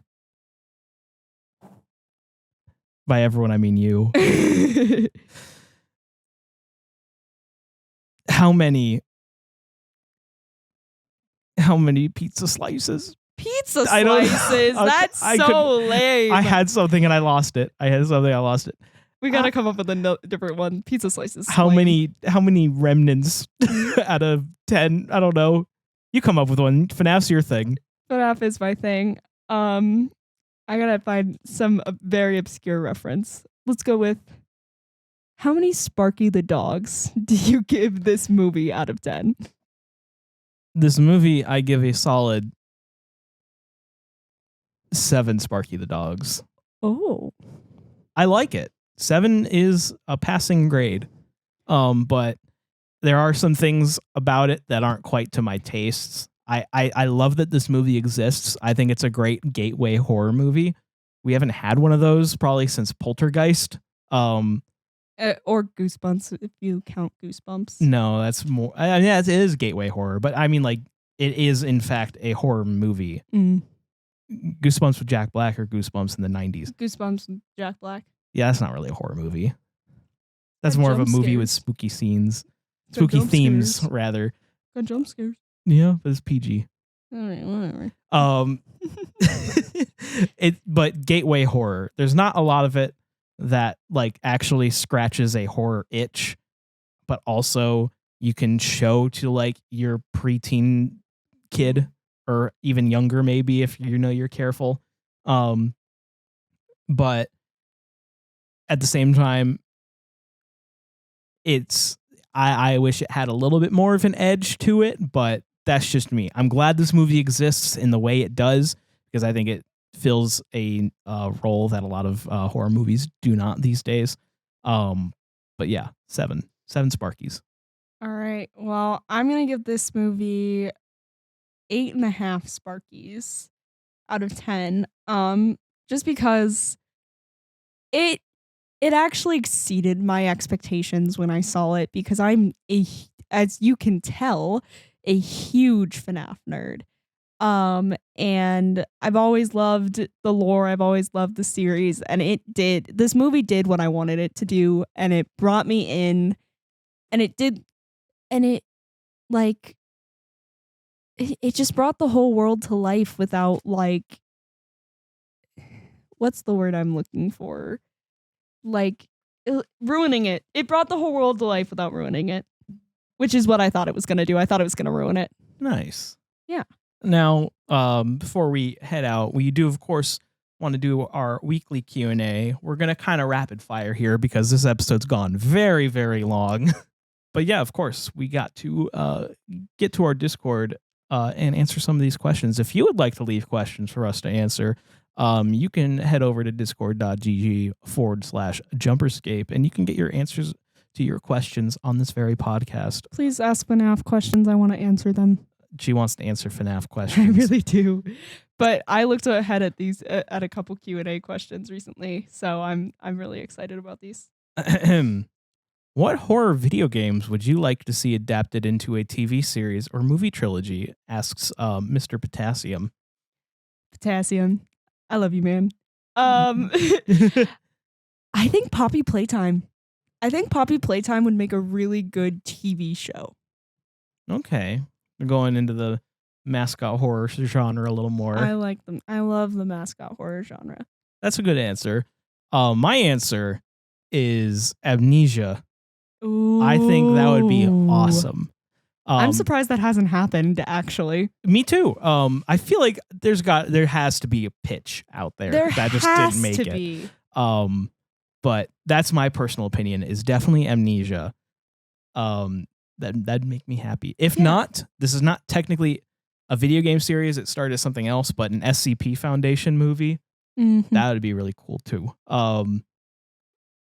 Austin the False God asks, what's your favorite eldritch being in a horror show? So I guess we're thinking like, I didn't have an answer for this one. I don't know. In a horror show, I imagine you mean movies as well. So I don't know. Think, what's his name? Lovecraft. Yeah, I know. I don't know. I don't know. Lovecraftian horror's never been my thing. I don't really know a Cthulhu. It's like Eldritch is like Cthulhu and stuff. Like, yeah, right? he would classify as Eldritch, but like godly, otherworldly kind of horror. I guess you don't even have to pick a horror. You could pick one in like a non-horror space if you wanted to. I just don't know. I'm going to think so you at least get an answer to your question, but I also am drawing a blank. I'm trying really hard. It's just a hard question for me because like she's still getting into it. I'm still getting into it. Lovecraft never been my thing. The only real thing I have to draw upon for that is like there was like an Eldritch dating game that Mark played once. That was fun. This is a lame pick and I'm probably going to regret it when I think of something else, but whatever the creatures are in Bird Box. Oh, we never really see them, but the drawings were cool that the one guy did, and even though I think that movie is a bit ridiculously overrated, that's actually kind of a good answer. That's probably the most fitting answer, yeah. I'd say. Most fitting to the description of Eldritch. Flyboy Pfeiffer asks, thoughts on the new Jurassic Park horror survival game coming out? Did you know that's a thing? I actually didn't. There was a trailer at the Game Awards for it, and I am so excited. Yeah, and I'm so shocked. I know that this is not a thing that they've done before. So we don't really know much about it, other than you are basically, during the original incident, you were an employee who missed the boat, and you are trying to survive on the island. I might have seen this. I might have seen this. There's just a CG trailer. Did it show like the? Yeah, doing the squirty thingy. Yeah, at them. Yeah, the I did see this. Yeah, and then she gets chased by the T-Rex. Yeah. That's all there. That's that in terms of trailers. That's all we have so far. There might be more details about the game that have come out since that I just don't know about. But I want to go in pretty blind. That's very exciting. Lactating Craig asks, can you give us an approximation of your perfect horror movie? Oh. So I guess what elements do you value and would like to see just kind of packaged up into a movie? Well, there's gotta be like there's gotta be a good balance of like humor as well as the horror. I think that's what really draws me in. That's why I like, well, maybe not humor. Maybe it's just storytelling. It's gotta be scary with a good sense of story. I think that's the word I'm looking for. Because like so far my favorite horror movie is The Exorcist, and The Exorcist's focus is not on the horror but on the storytelling. And I think I'm looking for a story that has creepy things in it that actually scare me, not like if you were watching like not horror and it's just kind of scary. You know what I mean? Yeah. Personally, I have a couple elements that I like. I like exploring the fear of the unknown because that is always relatable. Next point, relatability. And the third point and most important point, I like my horror movies when they're grounded, where I feel like this is, if you really want to scare me, it has to feel like something that could actually happen to me. Shocker. What? After the conversation we've had today, shocker. Yeah. Okay. But that is my taste. Is I like a horror movie. Yes, I can suspend my disbelief for like ghouls and ghosts and stuff, and I love movies with all that in it. But if you really want to get to me and make me think, stuff with like cults and where the villains are people and no matter how fantastical you make it, when it is just something that you could see it happening, that's the relatability factor. That's what makes that can really get me into a movie. Keith G077 asks, what's your favorite Chucky moment? He said his is the moment from Ready Player One where Chucky gets thrown at one of the Sixers. Yeah, I saw that. I want to hear what your answer is. Mine? Yeah, I love Chucky. I know. This is hard. This is like the hardest thing that's ever existed. I think if I had to pick, it would probably be, oh God, this is hard. Honestly, it's probably in Child's Play 2. Where he's chasing Andy up the little like ramp with the wheels on it, you know what I mean? Little wheelie ramp that and he gets his hand stuck in, they stick his hand in the gate so he can't get through, and he rips off his own hand. And then after that, he takes the handle off of his knife and he sticks the knife blade into his stump hand, tapes it up while like, screaming and then just kind of goes, I hate kids. And that's like my favorite like Chucky moment. I'm glad you didn't ask favorite Chucky line, because that is hard. There's gold in every single movie and the TV series. So thank you. So far I've watched Child's Play and Child's Play 2. And it has to be in Child's Play where you can when Chucky's on fire and it's so clearly a stunt double. just like crawling around in the room room. That is probably my favorite. That was not what I expected someone to pick.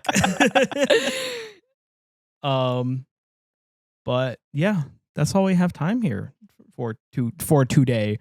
God, this is a long episode. I'm tired. It's so long. But thank you once again for joining us. If you want to talk with us, you can go over to discord.gg/Jumperscape. And if you'd like to support what we do, you can join some of the fine folks on our Patreon at patreon.com/Jumperscape.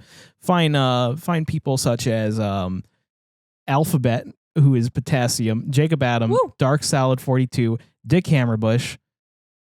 This is my pause for Connor to scream, but he's not here.